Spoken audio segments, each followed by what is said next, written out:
On considère une fonction affine définie par h de x égale mx plus n, où m et n sont deux nombres, qu'on nous demande de déterminer par lecture graphique de la courbe représentative D de h.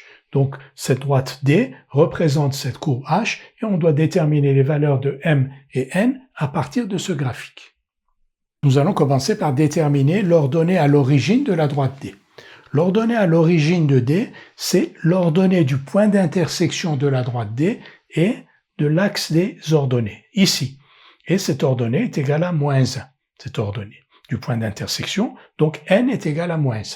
Maintenant, comment déterminer m?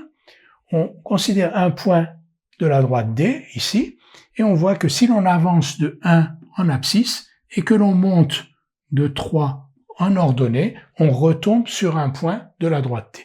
Donc je considère ce point-ci, si j'avance de 1 en abscisse et que je monte de 3 en ordonnée, donc plus 3 parce que je monte de 3 en ordonnée, je retombe sur un point de la droite, et justement ce plus 3, ce 3, est la valeur de m. Donc m est égal à 3. Le coefficient directeur de la droite est égal à 3.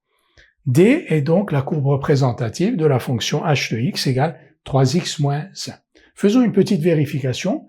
Par exemple, ce point ici, on voit que c'est un point de la droite D. Quelles sont ses coordonnées? Son abscisse est égale à 2 et son ordonnée est égale à 5.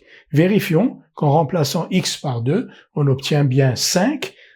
H de 2 égale 3 fois 2, 6 moins 1, 5. Donc h de 2 égale 5. Autrement dit, l'image de 2 par h est égale à 5, c'est-à-dire que le point d'abscisse 2 est d'ordonnée 5 et sur la courbe représentative de h, et c'est effectivement le cas.